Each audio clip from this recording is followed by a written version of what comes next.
El mundo antes del caos. Antes de que la pólvora hablara, Europa brillaba. O al menos, eso parecía. Las ciudades crecían, las industrias rugían, y los imperios se miraban con un orgullo inquietante. París presumía su cultura, Londres su imperio, Berlín su acero, y Viena su pasado glorioso. Pero bajo el mármol y el marketing, algo latía. Algo que nadie parecía querer mirar de frente. ¿Era realmente una era de progreso, o solo la calma que precede a una tempestad? La nobleza hablaba de honor, los bancos hablaban de oro, y los pueblos hablaban de libertad. ¿Pero quién escuchaba? ¿Qué había detrás de esa red de alianzas, de tratados secretos y promesas hechas en salones oscuros? ¿Por qué los imperios parecían jugar a un ajedrez silencioso con millones de vidas como peones? ¿Era el nacionalismo una pasión legítima o el combustible perfecto para una masacre? ¿Y la prensa? ¿Informaba o manipulaba?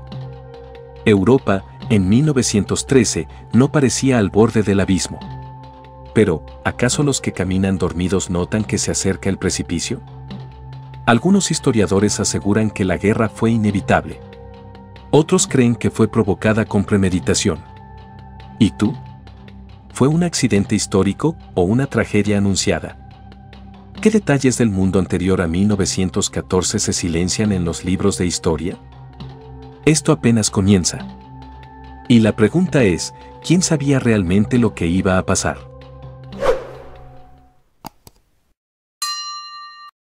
Las alianzas del destino. Antes de que cayera la primera bomba, ya se había sellado el destino de millones. Y no fue en los campos de batalla, sino en despachos cerrados, salones dorados y acuerdos que nadie fuera del poder comprendía del todo. ¿Qué era realmente la Triple Entente? ¿Y la Triple Alianza? ¿Protección mutua o un juego de dominó esperando su primer empujón? Francia, Rusia y el Reino Unido contra Alemania, Austria-Hungría e Italia, al principio.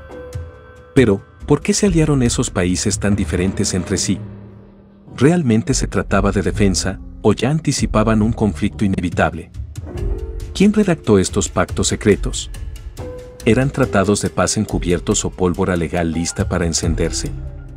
Las alianzas estaban llenas de cláusulas oscuras, promesas contradictorias y ambiciones imperiales. Se decía que eran disuasorias. Pero si eso era cierto, ¿por qué todos se armaban como si la guerra fuera una certeza? ¿Y qué ocurría cuando un pequeño país se enfrentaba a un gigante?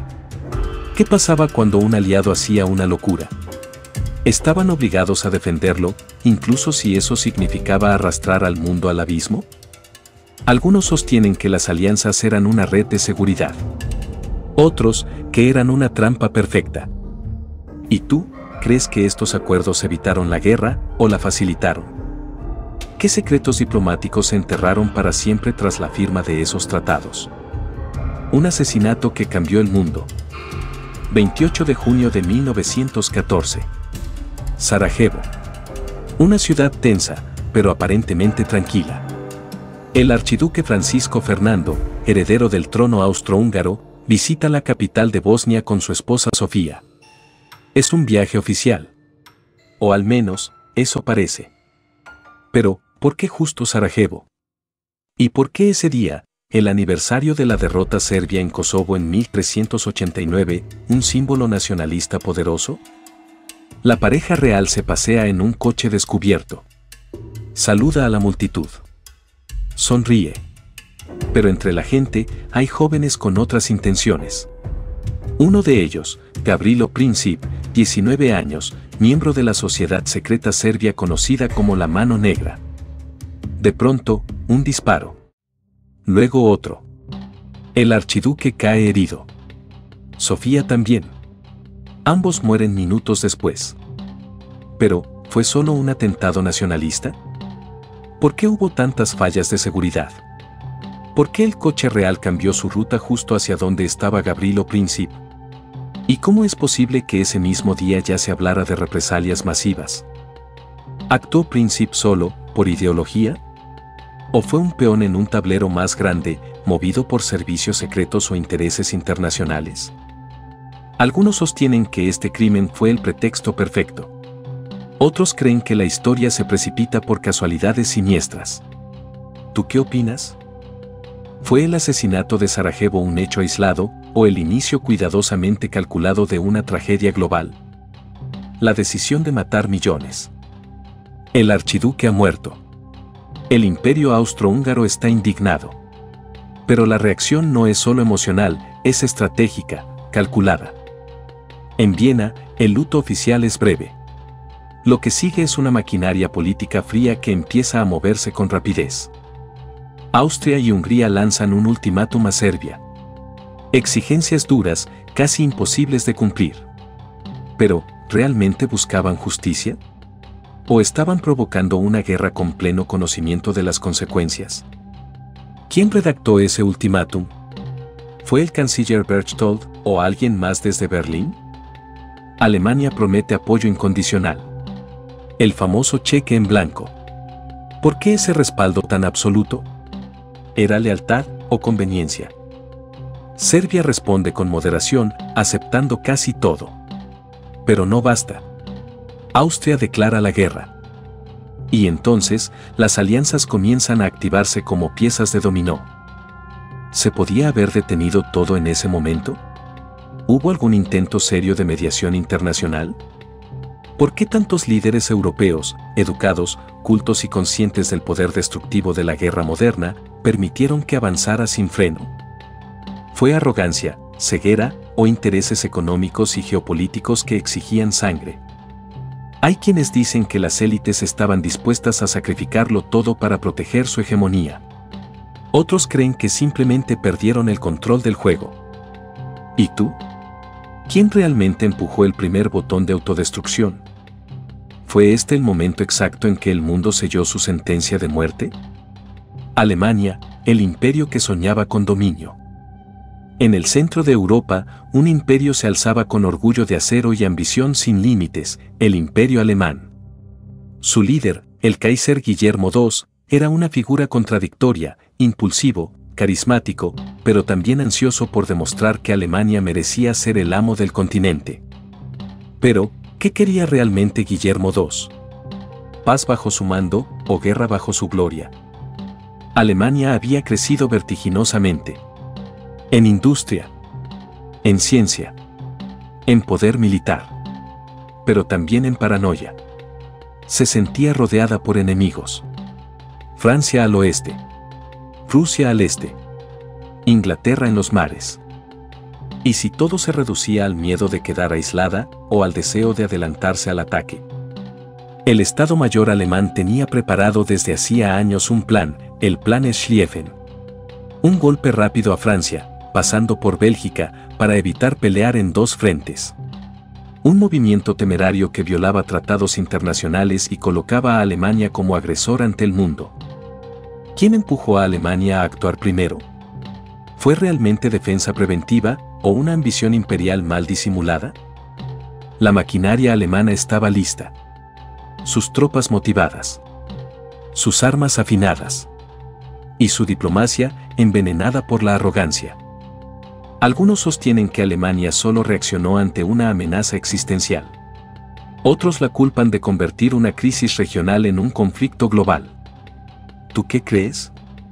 ¿Fue Alemania víctima de su entorno o arquitecta de su propia caída? ¿Y hasta qué punto el orgullo nacional puede cegar a una nación entera? Francia y Rusia, aliadas por honor o por miedo. Mientras Alemania preparaba su ofensiva, Francia y Rusia observaban el tablero con nerviosismo y determinación. Dos potencias muy distintas, pero unidas por una alianza que no todos comprendían del todo. ¿Realmente estaban dispuestas a ir a la guerra por Serbia? ¿O simplemente esperaban su oportunidad? Francia, aún herida por la derrota en la guerra franco-prusiana de 1870, deseaba recuperar Alsacia y Lorena. Esa humillación nacional ardía en su memoria colectiva. ¿Se trataba de justicia o de venganza disfrazada de deber? Rusia, en cambio, se veía como la protectora natural de los pueblos eslavos. Defender a Serbia era un acto de orgullo paneslavo, pero también una jugada para reforzar su influencia en los Balcanes. ¿Y qué papel jugaban los zares en este escenario de fuego? ¿Era Nicolás II un monarca decidido o un títere empujado por asesores y presiones internas? Ambas naciones activaron sus movilizaciones militares. Pero una pregunta incómoda queda flotando. ¿Sabían que eso sellaría la guerra? ¿O confiaban en que Alemania retrocedería? ¿Qué tan inevitable era su entrada en el conflicto? ¿Y qué temores los guiaban, la traición o la irrelevancia? Algunos historiadores ven a Francia y Rusia como defensoras de la estabilidad europea.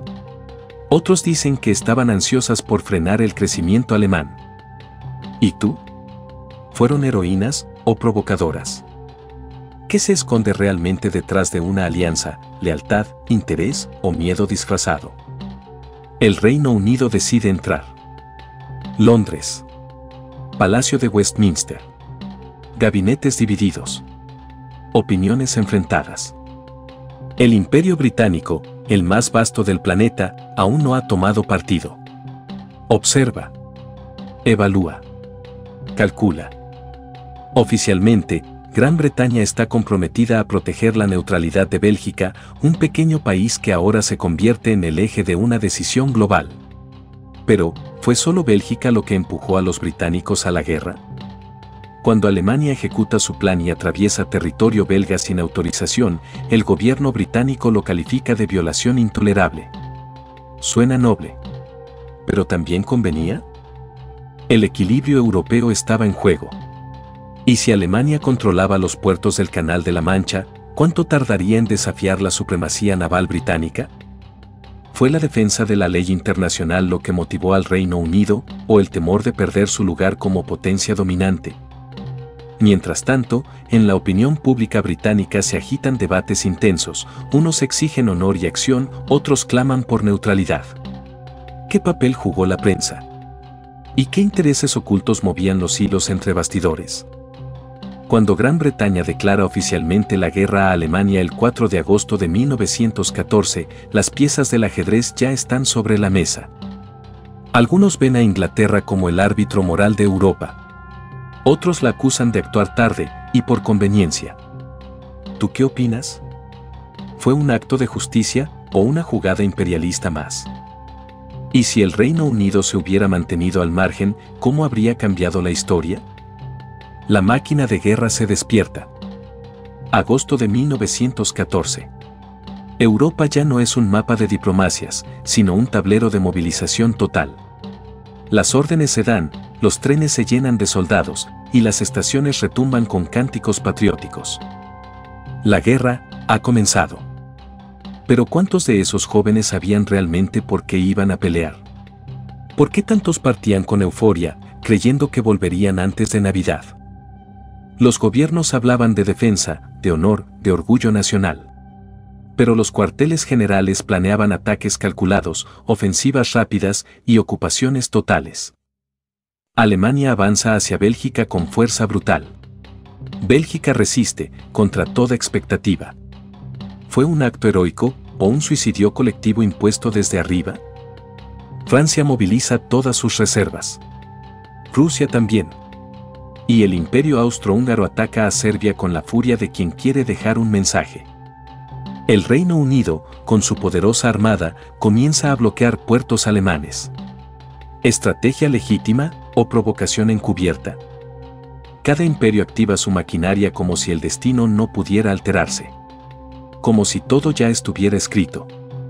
Y mientras los líderes brindan en sus despachos, miles mueren en campos abiertos, en aldeas destruidas, en pasos fronterizos olvidados por Dios. Algunos dicen que el mundo fue arrastrado por la inercia de los planes militares. Otros, que los líderes simplemente no quisieron detener la máquina una vez que comenzó a rodar. ¿Y tú qué piensas?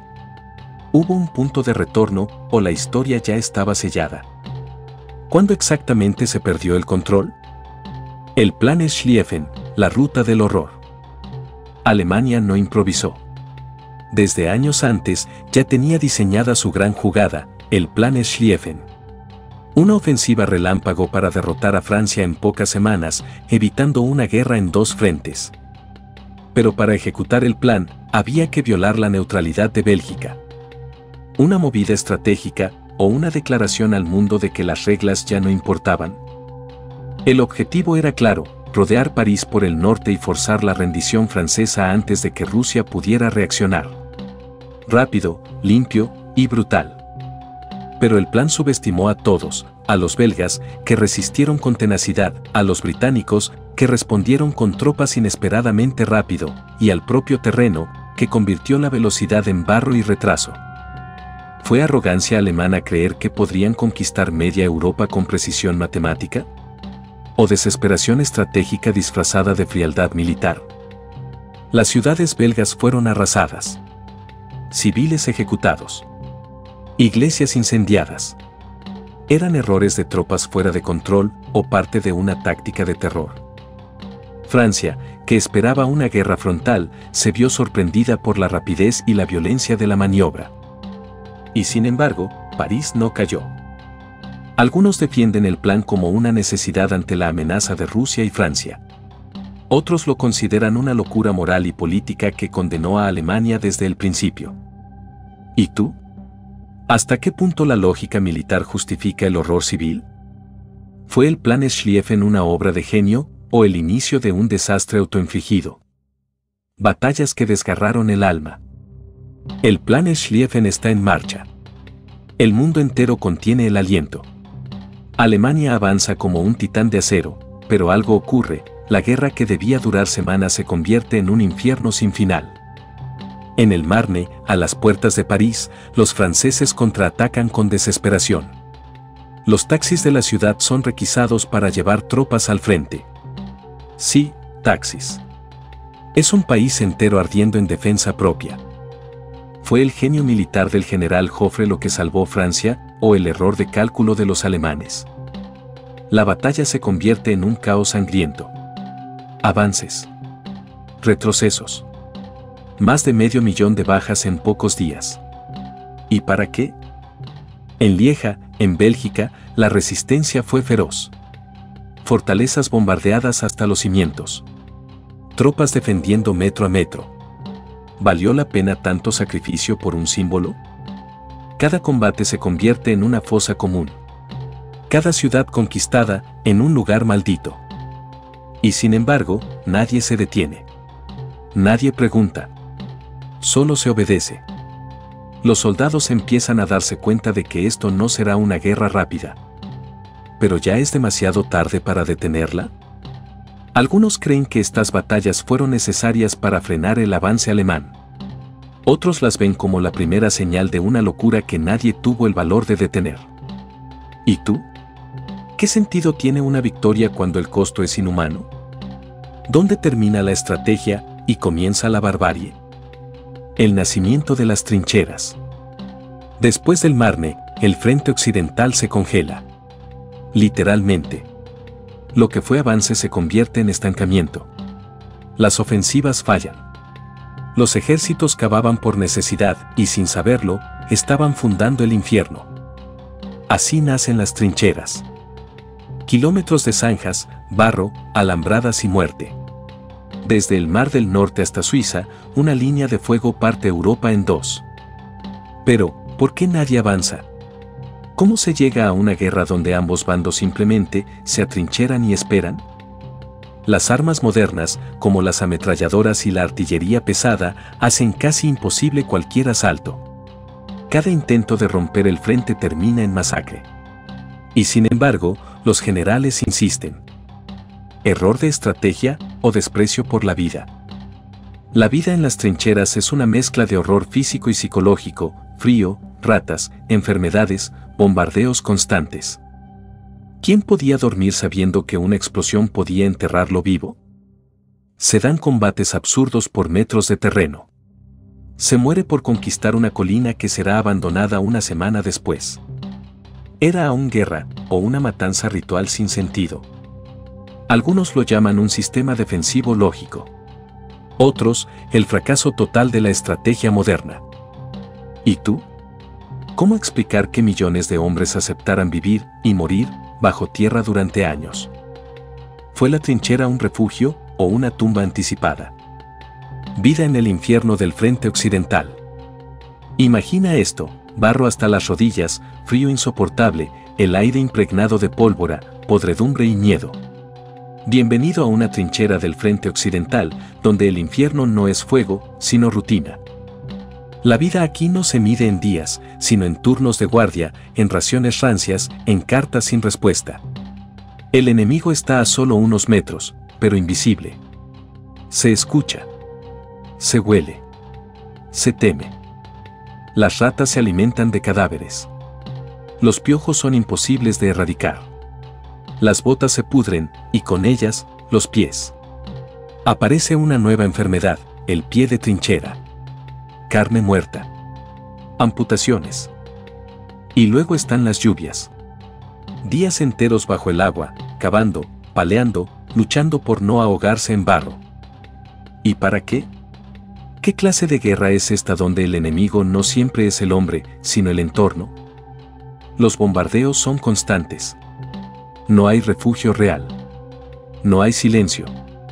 No hay descanso. Los soldados aprenden a reconocer los tipos de proyectiles por el sonido. Eso es entrenamiento o trauma institucionalizado. Y en medio de todo, nacen códigos silenciosos entre enemigos. A veces, un cese de fuego no oficial. A veces, intercambio de cigarrillos en la noche. Resquicios de humanidad o simple necesidad de cordura. Algunos dicen que la trinchera formó héroes. Otros que solo deformó almas. ¿Y tú qué opinas? ¿Cómo sobrevive el alma humana en un entorno hecho para quebrarla? ¿Puede haber honor en una guerra donde vivir un día más ya es una victoria? Las armas del diablo. Hasta ahora, la guerra se había librado con balas, bayonetas, granadas. Brutal, sí, pero entendible dentro de la lógica del combate tradicional. Eso cambia el 22 de abril de 1915, en Ypres, Bélgica. El viento sopla suave. Nadie sospecha lo que está por venir. Entonces, desde las líneas alemanas, se libera una densa nube verde. Es gas cloro. En segundos, los pulmones de los soldados aliados comienzan a arder. Gritan. Caen. Se ahogan en vida. Ha nacido la guerra química. ¿Quién tomó la decisión de usarla primero? ¿Fue una prueba o una advertencia al mundo? Alemania defiende su uso como un avance estratégico. Francia y Gran Bretaña lo condenan, pero pronto lo adoptan también. En poco tiempo, se incorporan gases más letales, fosgeno, gas mostaza, sustancias que no solo matan, mutilan, desfiguran, ciegan, rompen la mente. Y lo peor, el gas no distingue entre trinchera y hospital, entre combatiente y herido. A veces, cambia de dirección con el viento y mata a los que lo lanzaron. ¿Hasta dónde puede llegar la lógica militar cuando las reglas se desintegran? Se inventan máscaras, trajes, procedimientos. Pero el miedo permanece. Los soldados ya no solo temen morir, temen deshacerse vivos. Algunos dirán que fue la evolución natural de la guerra moderna. Otros, que fue el punto en que la humanidad cruzó una línea sin retorno. ¿Y tú? ¿Puede una guerra tener límites morales o todo vale cuando el objetivo es ganar? ¿Qué se pierde primero en una guerra, la paz o la dignidad? Espías, sabotaje y doble agentes. Mientras los cañones rugen en los frentes, otra guerra se libra en silencio. Invisible. Letal. En hoteles, embajadas, puertos y cafés oscuros. Es la guerra del espionaje. Las grandes potencias se espían entre sí con una intensidad febril. Contratan criptógrafos, seductores, traidores. Cada información vale oro. Cada mentira puede salvar o condenar a miles. Pero, ¿quién dice la verdad cuando todos son sombras? La figura más célebre del espionaje en la Primera Guerra Mundial fue Mata Hari, bailarina exótica, cortesana de élites y acusada de pasar secretos a Alemania. ¿Fue realmente espía o un chivo expiatorio para encubrir fallos propios? Los alemanes infiltran agentes en puertos británicos. Los franceses interceptan telegramas rusos. En Berlín, Londres y París se mueven dobles agentes con identidades falsas, documentos manipulados y objetivos oscuros. ¿Hasta qué punto un imperio se construye sobre la información robada? Y no solo se espía. Se sabotea. Fábricas que explotan accidentalmente, trenes descarrilados, arsenales incendiados. ¿Coincidencias o manos invisibles? Incluso las comunicaciones se convierten en campo de batalla.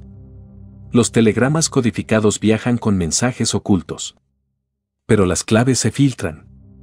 Se rompen. Se manipulan. Algunos dicen que sin los espías, la guerra habría durado mucho más. Otros creen que esta dimensión oscura solo profundizó la desconfianza y la paranoia global. ¿Y tú qué opinas?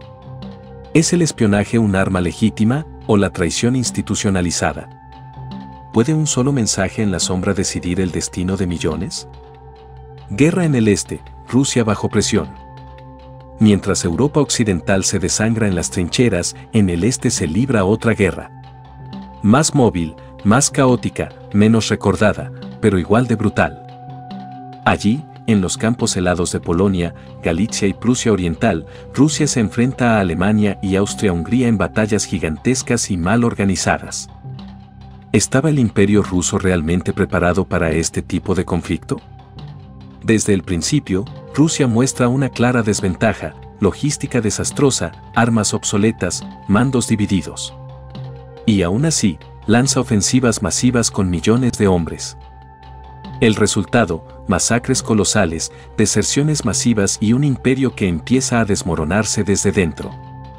La batalla de Tannenberg es un desastre total. Un ejército ruso es rodeado y destruido casi por completo. Decenas de miles de muertos. 100.000 prisioneros. ¿Error táctico o traición interna?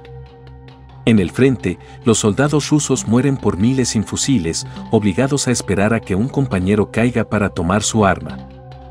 ¿Quién puede ganar una guerra cuando el Estado no puede alimentar ni equipar a su propio ejército? Mientras tanto, las tensiones crecen en San Petersburgo. Las derrotas se acumulan. El hambre se extiende. El pueblo comienza a preguntarse: ¿estamos peleando contra los alemanes o contra nuestra propia élite? Algunos ven en la debacle rusa un simple fracaso militar. Otros lo interpretan como el presagio de una revolución inevitable. ¿Y tú? ¿Puede un país sobrevivir cuando su guerra exterior y su guerra interna se vuelven una sola? ¿Fue el frente oriental una batalla o un colapso anunciado?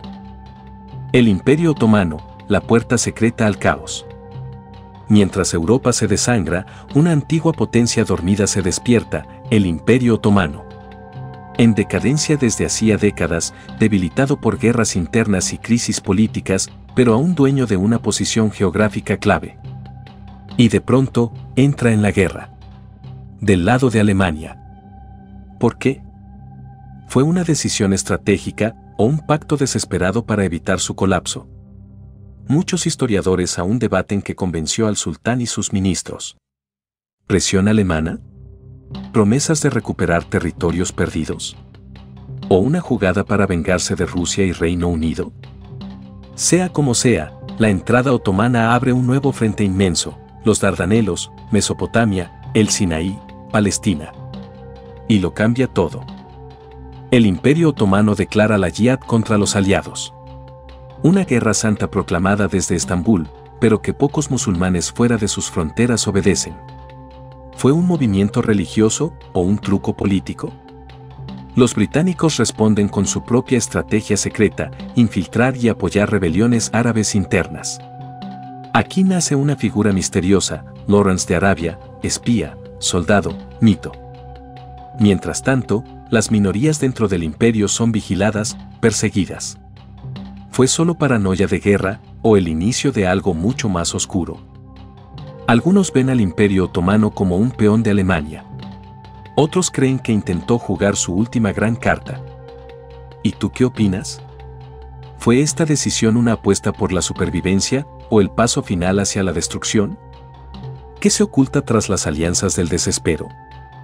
El silencio de los desaparecidos, el genocidio armenio.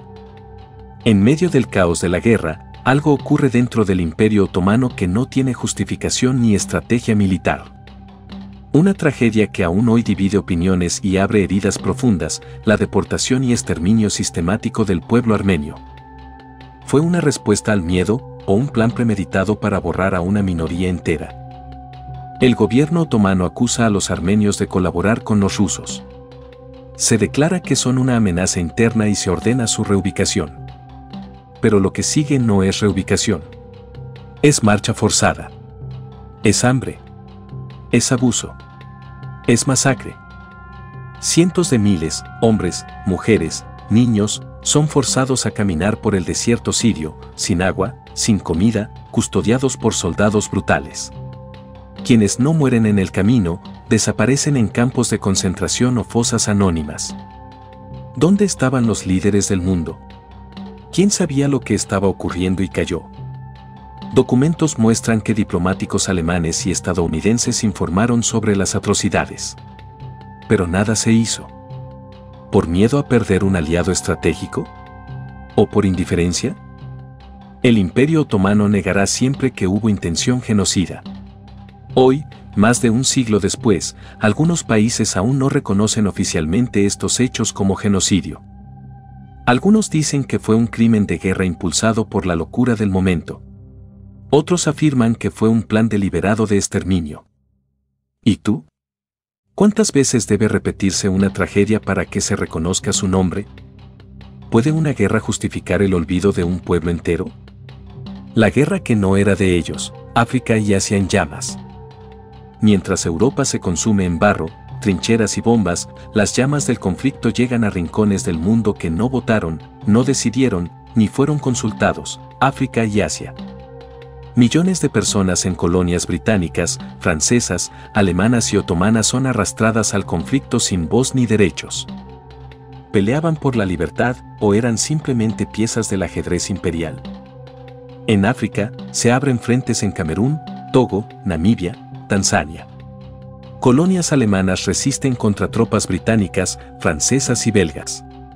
Soldados nativos, forzados o engañados, luchan por causas ajenas, en idiomas que no entienden, bajo banderas que no eligieron. En Asia, tropas de la India británica son enviadas a morir en Europa, Mesopotamia, el Sinaí. ¿Se les prometió independencia? ¿O solo una paga mínima y olvido asegurado? Muchos luchan con honor. Otros con resignación. Pero todos bajo un mismo interrogante. ¿Por qué estamos aquí si esta no es nuestra guerra? Y mientras los imperios los utilizan como carne de cañón, también los vigilan con miedo. Temen que los sirvientes aprendan demasiado sobre armas, poder y revolución. Algunos sostienen que el servicio colonial fue voluntario. Otros afirman que fue explotación disfrazada de patriotismo. ¿Y tú? ¿Puede un imperio pedir sacrificio sin ofrecer ciudadanía ni dignidad? ¿Qué ocurre cuando los invisibles comienzan a despertar en medio del fuego? Verdún, donde la tierra gritó por misericordia. Febrero de 1916. Comienza la batalla de Verdún, una de las más largas y sangrientas de la historia. Alemania lanza una ofensiva masiva contra un símbolo nacional francés. Pero esto no es solo una batalla. Es una estrategia para desangrar a Francia. Literalmente. El general alemán Falkenhayn no busca conquistar Verdún, sino forzar a los franceses a defenderlo a toda costa hasta colapsar. Su frase es escalofriante. Hay que hacerlo sangrar hasta morir.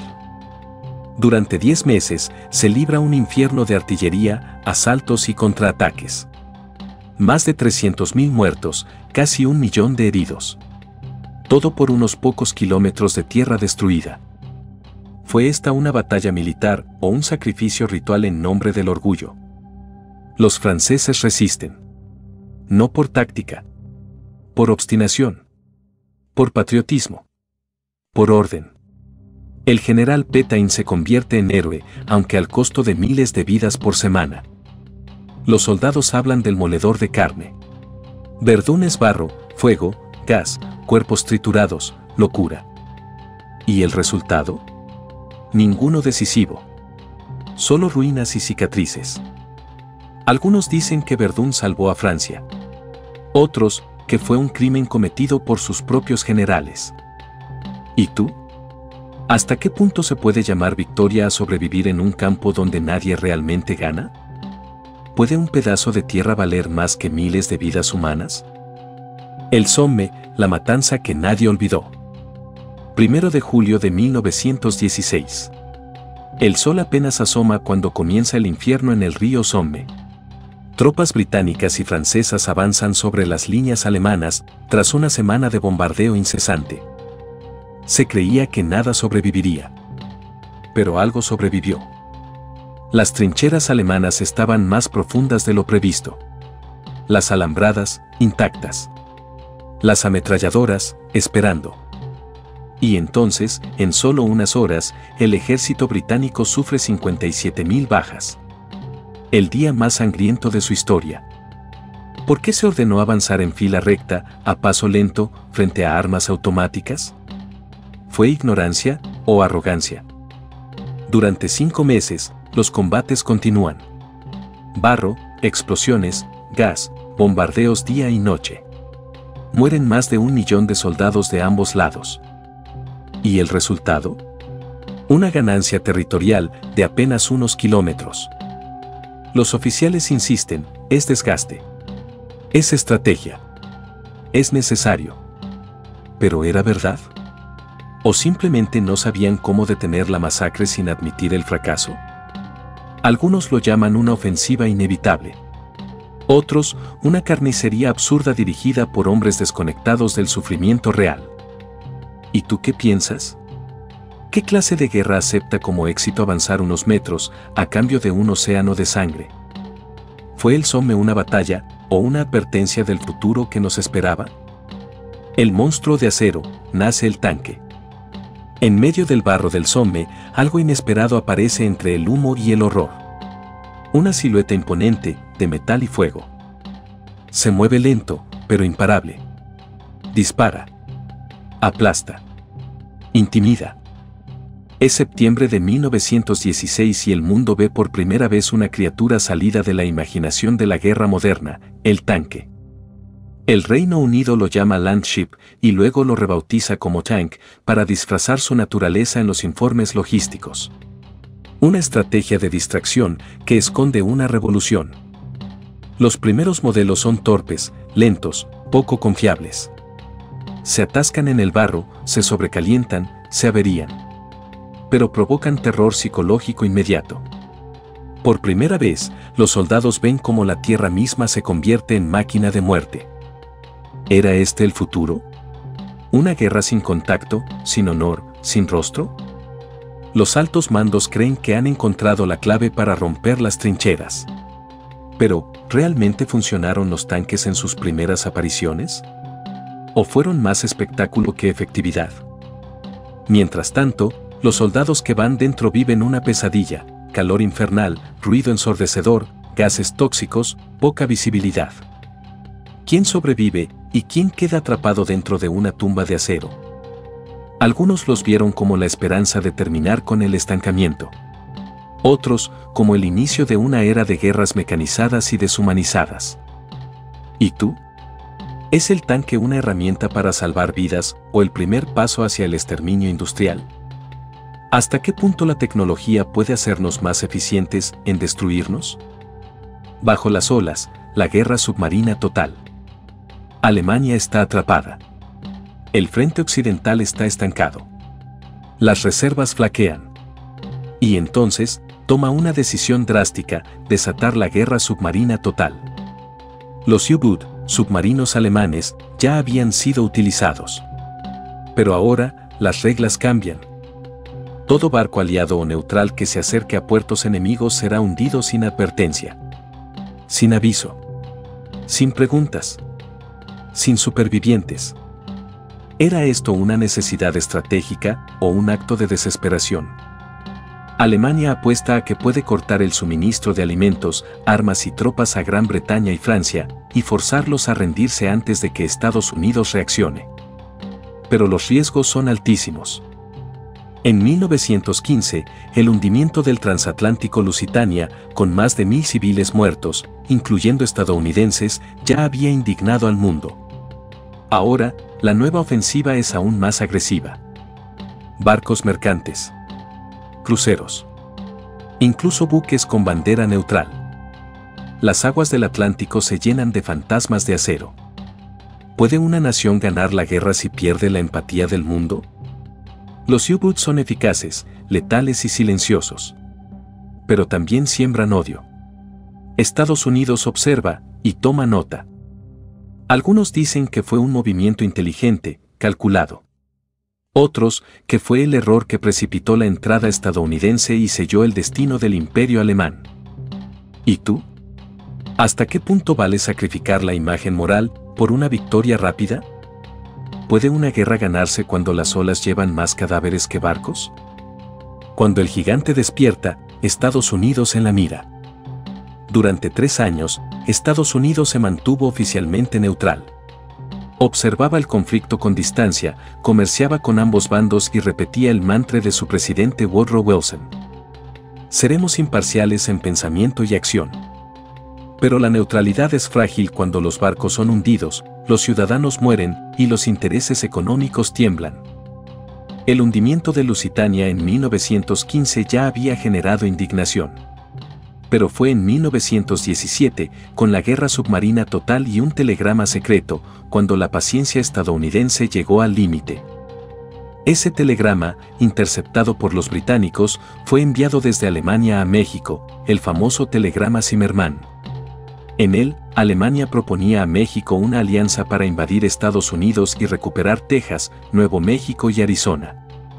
¿Una provocación real o una jugada desesperada que nunca debió salir a la luz? La prensa estadounidense estalla. El Congreso exige respuestas. La opinión pública cambia. El idealismo cae. La guerra se vuelve inevitable. El 6 de abril de 1917, Estados Unidos declara la guerra a Alemania. Algunos afirman que la entrada estadounidense salvó a Europa del colapso. Otros creen que fue el momento en que la guerra dejó de ser europea para convertirse en mundial de verdad. ¿Y tú qué opinas? ¿Fue intervención justa o una expansión encubierta del poder americano? ¿Es posible mantenerse neutral cuando el mundo entero arde? El coloso se rompe, revolución en Rusia. Mientras el frente oriental se hunde en barro y sangre, Rusia arde por dentro. El imperio zarista, gigante pero frágil, comienza a derrumbarse como una catedral podrida desde sus cimientos. Los soldados están exhaustos, mal alimentados y mal armados. En las trincheras, muchos se niegan a seguir combatiendo. En las ciudades, el pueblo muere de frío y hambre. ¿Quién quiere pelear una guerra en nombre de un zar que no escucha? En febrero, las protestas estallan en Petrogrado. Multitudes de obreros, campesinos y soldados desertores exigen pan, paz y tierra. En pocos días, el zar Nicolás II abdica. El régimen de los Románov, con más de 300 años de historia, cae como una pieza de dominó. Pero la revolución no trae estabilidad, sino más caos. Surge un gobierno provisional. Pero otro poder crece en las sombras, los bolcheviques, liderados por un exiliado que regresa con ayuda alemana, Vladimir Lenin. ¿Fue su retorno una coincidencia o una jugada maestra de Berlín para derribar a su enemigo desde dentro? En octubre, los bolcheviques toman el poder. Rusia se retira de la guerra. Firma la humillante paz de Brest-Litovsk, cediendo enormes territorios a Alemania. ¿Fue traición o supervivencia? Algunos dicen que Rusia hizo lo que debía, salir de una guerra inútil. Otros la acusan de abandonar a sus aliados por intereses ideológicos. ¿Y tú qué opinas? ¿Puede un país redimirse traicionando sus compromisos? ¿Comenzaba aquí la paz o una guerra aún más oscura dentro de sus propias fronteras? La última apuesta alemana, ofensiva o ruina. Con Rusia derrotada y fuera del conflicto, Alemania concentra todas sus fuerzas en el frente occidental. Es ahora o nunca. El alto mando lo sabe, deben ganar antes de que Estados Unidos despliegue plenamente su poder. Nace así la ofensiva de primavera, 5 grandes ataques lanzados entre marzo y julio. Una tormenta de fuego, gas y acero contra las líneas aliadas. Al principio, funciona. Los alemanes avanzan más en semanas que en los últimos 3 años. París vuelve a estar bajo amenaza. Pero algo falla. Las tropas están exhaustas. No hay refuerzos suficientes. La logística colapsa. Y los soldados alemanes, hambrientos tras años de bloqueo, se detienen a saquear antes de continuar el avance. ¿Instinto humano o señal de un imperio al borde del colapso? Mientras tanto, las tropas estadounidenses comienzan a llegar en masa. Jóvenes, bien armados, frescos. Alemania lo siente, el reloj corre, pero en su contra. En julio, los aliados contraatacan. Lo que parecía una victoria se convierte en una retirada. La moral alemana se quiebra. Los generales lo saben. Los soldados también. ¿Y el pueblo? ¿Todavía cree en la victoria o solo espera el final? Algunos sostienen que esta ofensiva fue un acto valiente, desesperado, pero necesario. Otros la ven como un suicidio militar que aceleró la derrota. ¿Y tú qué piensas? ¿Es heroico luchar hasta el final, cuando ya no queda nada por ganar? ¿Fue esta la última ofensiva, o la primera señal de que el imperio alemán estaba condenado? Alemania se quiebra desde dentro. Otoño de 1918. El ejército alemán, que una vez soñó con llegar a París, ahora retrocede. Los aliados empujan. Las bajas se acumulan. Y lo peor no está en el frente, sino en casa. En Berlín, Hamburgo, Kiel, el pueblo ya no cree en la victoria. Hay hambre. Huelgas. Deserciones. Los muertos no dejan de llegar y los vivos ya no obedecen. Los soldados regresan del frente y encuentran fábricas cerradas, hijos enfermos, esposas hambrientas. ¿Para qué sirvió el sacrificio? El bloqueo naval aliado ha sido devastador. Alemania está asfixiada. No hay café. No hay carne. No hay esperanza. Y entonces, estalla la chispa, la rebelión de los marineros en Kiel. Se niegan a embarcarse en una última misión suicida. La insurrección se expande como incendio, fábricas, cuarteles, calles. Nace la revolución. Los soldados forman consejos obreros. Los oficiales pierden autoridad. El Kaiser Guillermo II huye al exilio. ¿Fue un golpe del pueblo o una consecuencia inevitable de una guerra impopular? El nuevo gobierno se enfrenta a una decisión brutal: seguir resistiendo o rendirse. Algunos creen que Alemania fue apuñalada por la espalda por traidores internos. Otros ven esta narrativa como un mito creado para negar una derrota militar real. ¿Y tú? ¿Quién tiene la culpa cuando un imperio cae, los enemigos o sus propios líderes? ¿Puede una guerra perderse más por dentro que por fuera? El armisticio, el día que el mundo contuvo el aliento. 11 de noviembre de 1918. A las 5 de la mañana, en un vagón de tren en el bosque de Compiègne, Francia, se firma un documento que cambiará la historia: el armisticio entre Alemania y los aliados. A las 11 en punto, la guerra se detiene. Después de más de 4 años de horror, el sonido de los cañones se apaga. Pero no hay celebración. Solo una extraña mezcla de alivio y vacío. ¿Cómo se digiere tanto sufrimiento con una simple firma? Los últimos soldados mueren minutos antes del alto al fuego. Algunos generales ordenan ataques hasta el último segundo, buscando una posición simbólica. ¿Heroísmo o absurdo? En Alemania, el nuevo gobierno se enfrenta a la realidad: han perdido. Pero sin invasión. Sin ocupación directa. ¿Fue una rendición o una retirada táctica mal vendida al pueblo? Mientras tanto, millones de soldados regresan a casa. Pero no encuentran paz. Ni trabajo. Ni respuestas. Muchos sufren lo que hoy llamamos estrés postraumático, aunque entonces no tenía nombre. Solo miradas vacías y noches en vela. Algunos vieron el armisticio como un triunfo de la diplomacia. Otros, como el comienzo de una paz envenenada. ¿Y tú? ¿Puede el silencio reemplazar el estruendo de una guerra que devoró una generación? ¿Es el fin de los disparos también el fin del conflicto?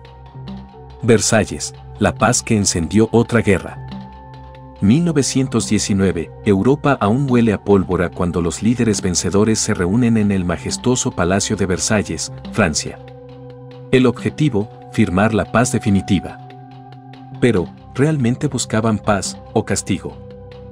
Estados Unidos, Gran Bretaña, Francia e Italia forman el núcleo de las negociaciones.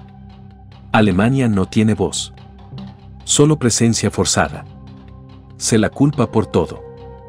El resultado es el Tratado de Versalles, un documento humillante. Alemania pierde territorios, colonias, el control de su ejército y, sobre todo, se le impone el artículo 231, la cláusula de culpa de guerra. Debe aceptar toda la responsabilidad y pagar reparaciones millonarias. ¿Fue justicia o venganza disfrazada de diplomacia? El pueblo alemán lo percibe como una traición. El mito del puñal por la espalda, la idea de que fueron traicionados desde dentro, no derrotados militarmente, gana fuerza. ¿Quién escribió esa narrativa y con qué propósito? Mientras tanto, Estados Unidos propone crear la Sociedad de Naciones para evitar futuros conflictos. Pero irónicamente, el propio Senado estadounidense la rechaza. Algunos creen que el tratado fue un castigo justo para evitar que Alemania volviera a atacar. Otros lo consideran el mayor error político del siglo XX. ¿Y tú qué opinas? ¿Puede una paz basada en humillación durar o solo alimenta la sed de revancha? ¿Se firmó la paz o se sembró la próxima guerra? Las cenizas del mundo, lo que quedó después. La guerra ha terminado. Los cañones se han silenciado. Pero el verdadero desastre apenas comienza. Europa está rota. Millones de muertos. Millones de mutilados. Millones de almas perdidas. Las ciudades están en ruinas. Las aldeas, vacías. Los campos de batalla, convertidos en cementerios abiertos. La juventud de toda una generación fue devorada. ¿Quién queda para reconstruir cuando los cimientos humanos han sido arrasados? Miles de soldados regresan sin brazos, sin piernas, sin rostros. Les llaman los gueules cassés en Francia, los rostros rotos. Pero más rotos están los que no sangran por fuera, sino por dentro. El trauma no tiene nombre todavía, pero sus síntomas ya asoman: pesadillas, insomnio, ansiedad, violencia. Hoy lo llamamos estrés postraumático. Entonces, era simplemente locura de guerra. ¿Quién cuidó de los que sobrevivieron sin haber salido vivos? La economía está colapsada. La inflación, fuera de control. Familias enteras sobreviven con lo mínimo. En Alemania, Austria, Rusia, incluso Francia, el hambre no termina con el armisticio. ¿Puede llamarse victoria a este paisaje de ruina? Y lo más inquietante, la desilusión. Muchos ya no creen en Dios, en la patria, ni en la humanidad. El arte se vuelve sombrío. La filosofía, cínica. La sociedad, desconfiada. ¿Fue este el verdadero legado de la guerra? Algunos dicen que fue un sacrificio necesario para el progreso. Otros, que fue la evidencia de que la civilización puede autodestruirse en nombre del poder. ¿Y tú? ¿Puede el alma de una generación sobrevivir a una guerra así? ¿Se puede reconstruir un mundo cuando nadie sabe en qué creer? Un nuevo mapa, viejos fantasmas, el mundo redibujado. Tras la firma del Tratado de Versalles y otros pactos menores, el mundo emerge irreconocible. 4 imperios, el alemán, el austrohúngaro, el ruso y el otomano, se han derrumbado. Y en su lugar, aparecen nuevos países, nuevas promesas y nuevos conflictos. Europa del Este se fragmenta, nacen Checoslovaquia, Yugoslavia, Polonia resucita después de más de un siglo desaparecida. Pero estas nuevas naciones son creadas por diplomáticos lejanos, no por los pueblos que las habitan. ¿Son nacimientos o imposiciones? El Imperio Otomano es dividido por las potencias vencedoras. El Medio Oriente estallado acuchilló, Francia controla Siria y Líbano, Gran Bretaña toma Palestina, Irak y Transjordania. Liberación o colonialismo disfrazado. Los acuerdos como Sykes-Picot, firmado en secreto durante la guerra, revelan que las potencias ya se habían repartido estas tierras antes del armisticio. ¿Y los pueblos árabes que lucharon por la independencia? Fueron traicionados. Mientras tanto, se siembran semillas de futuras tensiones, fronteras artificiales, minorías atrapadas, nacionalismos contrariados. Algunos creen que los tratados intentaron ordenar un mundo caótico. Otros los culpan de encender fuegos que aún hoy arden en Europa, África y Asia. ¿Y tú qué opinas? ¿Puede imponerse la paz desde una mesa sin escuchar a los que viven sobre ese mapa? ¿Se puede construir un nuevo orden mundial con las manos aún manchadas de sangre? Heridas invisibles, arte, memoria y trauma colectivo. Después de la guerra, el silencio no es alivio, es eco.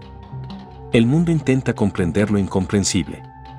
Y lo hace, como siempre, a través del arte.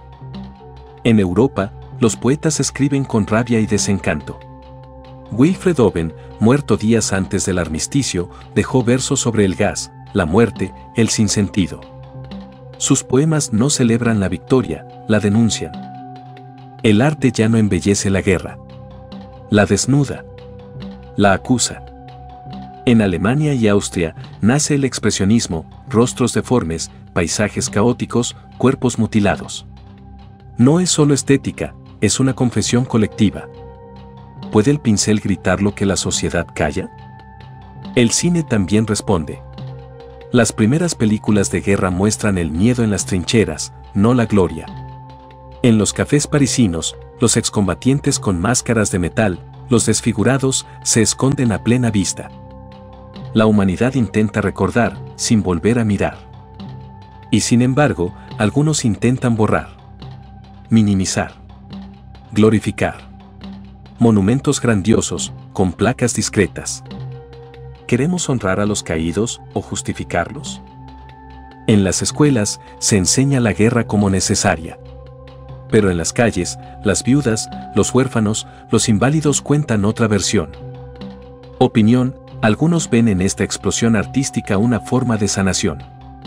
Otros, una prueba de que el alma del mundo quedó rota para siempre. ¿Y tú qué piensas? ¿Puede el arte curar lo que la guerra destroza? ¿Es posible recordar sin repetir cuando el olvido es más cómodo? El vientre de la bestia, cuando el dolor se vuelve ideología. La guerra terminó. Pero en muchos rincones de Europa, el resentimiento no murió, solo cambió de forma. La miseria, el caos político y la humillación abrieron la puerta a una nueva promesa: orden, identidad, fuerza. Y así, lentamente, comienza a gestarse algo más oscuro que las trincheras: el totalitarismo. En Italia, un soldado llamado Benito Mussolini marcha con sus camisas negras y proclama: el Estado lo es todo. Promete restaurar la gloria romana, aplastando a todo lo que huela a debilidad. En Alemania, el Tratado de Versalles ha dejado heridas abiertas. El desempleo, la inflación, la humillación, todo es tierra fértil para discursos radicales. Un partido minoritario comienza a ganar adeptos. Su líder, un veterano frustrado, grita con rabia: Alemania se levantará otra vez. Su nombre: Adolf Hitler.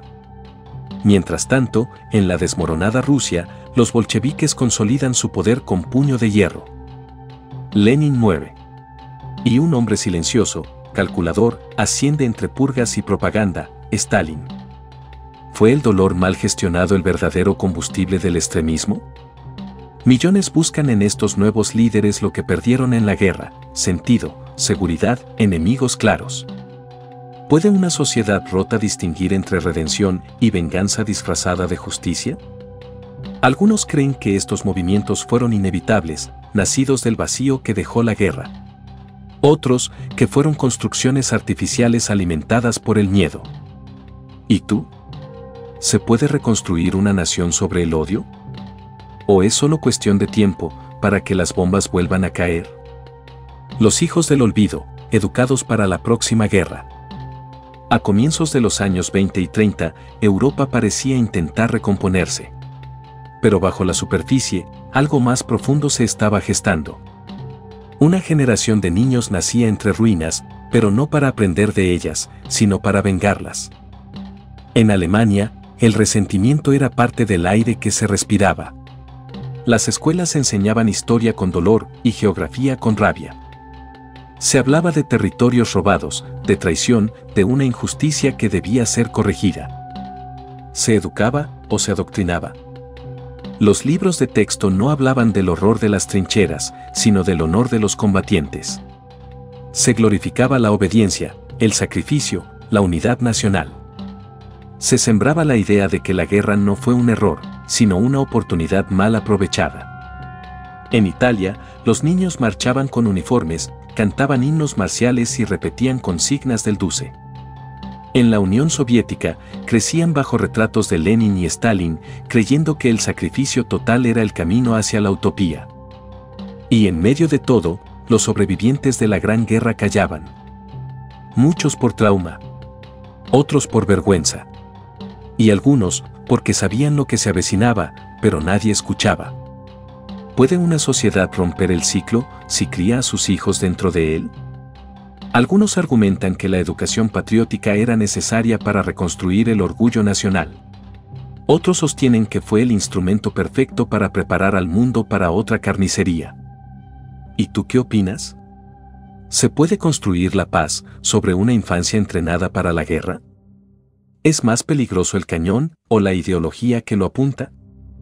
La tormenta que todos vieron, el mundo cierra los ojos. Finales de los años 30. Europa respira, pero no descansa.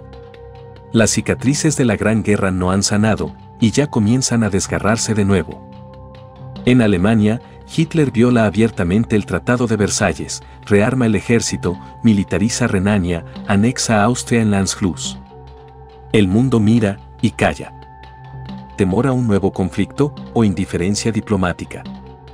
En Italia, Mussolini invade Etiopía. En España, estalla una guerra civil brutal, una antesala sangrienta de lo que vendrá. Las democracias occidentales no intervienen. Prometen neutralidad. ¿Pero puede uno ser neutral ante el ascenso del autoritarismo? En Japón, el expansionismo militar toma forma con la invasión de Manchuria y luego de China. Las atrocidades aumentan, pero las condenas son suaves. Los imperios vuelven, disfrazados de necesidades económicas y destino histórico. Mientras tanto, las conferencias de paz se suceden. Las promesas, también. Pero las armas hablan más fuerte. El Pacto de Múnich de 1938 entrega los Sudetes a Alemania. Los líderes sonríen ante las cámaras.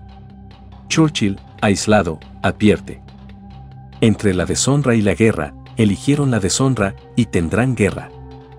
Opinión: algunos creen que las democracias actuaron con prudencia. Otros ven cobardía, ceguera o complicidad. ¿Y tú qué piensas? ¿Se puede evitar la guerra ignorando sus primeras notas?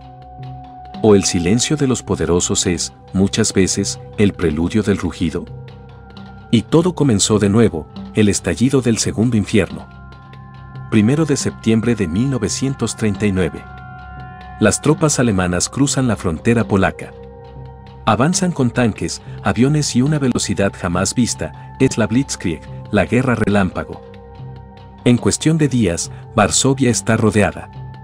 El mundo contiene el aliento. 2 días después, el Reino Unido y Francia declaran la guerra a Alemania. La Segunda Guerra Mundial ha comenzado. ¿Pero realmente comenzó en 1939 o en 1919, cuando se firmó la paz que humilló a millones? El pacto entre Hitler y Stalin, el Tratado de No Agresión Germano-Soviético, deja claro que la ideología importa menos que el poder. Polonia es partida en 2. La misma Europa que juró nunca más cae, una vez más, en la oscuridad. Y esta vez, la guerra será aún más brutal, bombardeos masivos sobre civiles, exterminio planificado, campos de concentración, genocidio. Todo bajo la mirada de una humanidad que ya había vivido algo parecido y no quiso recordar. Las democracias tardaron en reaccionar. Los pueblos, en organizarse. Las lecciones de la Primera Guerra fueron ignoradas, o peor, distorsionadas. Algunos dicen que la Segunda Guerra era inevitable. Otros sostienen que fue el fruto amargo de decisiones cobardes y tratados mal firmados. ¿Y tú qué opinas? ¿Fue la Segunda Guerra un nuevo conflicto o la continuación inevitable del primero? ¿Puede una civilización evitar repetir sus errores si entierra sus recuerdos bajo discursos vacíos? ¿El eco que aún retumba, realmente aprendimos algo? La llamaron la Gran Guerra. La guerra para acabar con todas las guerras. Pero menos de 2 décadas después, el mundo ardió de nuevo. Quedaron más de 17 millones de muertos, un continente destruido, imperios que desaparecieron, ideas que cambiaron el rumbo de la humanidad y una herida colectiva que aún no termina de cerrar. Cambió el arte, la política, la economía, la ciencia. Nació la guerra moderna y también la desconfianza moderna. Las fronteras que se trazaron aún sangran. Los discursos que se usaron aún resuenan. Y los mismos errores siguen repitiéndose bajo nombres diferentes. ¿Realmente comprendimos el costo de esa guerra? ¿O simplemente la archivamos como una estadística más? Hoy, en pleno siglo XXI, seguimos escuchando palabras como enemigo, pureza, honor nacional, soluciones definitivas. ¿No son esas las mismas ideas que arrastraron al mundo a su peor tragedia? La Gran Guerra nos dejó algo más que tumbas, nos dejó advertencias. Algunos creen que el progreso tecnológico y diplomático del presente nos hace inmunes a otro desastre global. Otros piensan que esa confianza es, precisamente, el primer paso hacia la próxima caída. ¿Y tú? ¿Crees que aprendimos lo suficiente o estamos escribiendo, otra vez, los primeros capítulos de un nuevo abismo? Porque la historia no se repite, pero sí rima. ¿Y tú? ¿Qué piensas después de todo esto? ¿Fue la Primera Guerra Mundial una advertencia ignorada o el inicio de una espiral que aún no termina? Hoy, mientras vemos conflictos en todo el mundo, discursos de odio reaparecer y el nacionalismo crecer en muchas regiones, cabe preguntarse: ¿hemos aprendido realmente algo o solo cambiamos de uniforme? Porque la historia no solo se estudia. La historia se siente. Se recuerda. Se cuestiona. Y si no lo hacemos, corre el riesgo de repetirse. Si este viaje te conmovió, te impactó o te hizo pensar, déjanos un comentario. ¿Qué parte te dejó más en shock? ¿Qué opinas de los errores que cometió la humanidad? ¿Crees que estamos mejor preparados hoy? Suscríbete si te gusta este tipo de contenido profundo, histórico y crítico. Activa la campana para no perderte nuestras próximas series, porque la historia no solo es pasado, también es espejo. Y recuerda, las guerras no se ganan ni se pierden. Solo dejan cicatrices que deciden si aprendemos o volvemos a sangrar. Gracias por estar aquí. Nos vemos en el próximo capítulo.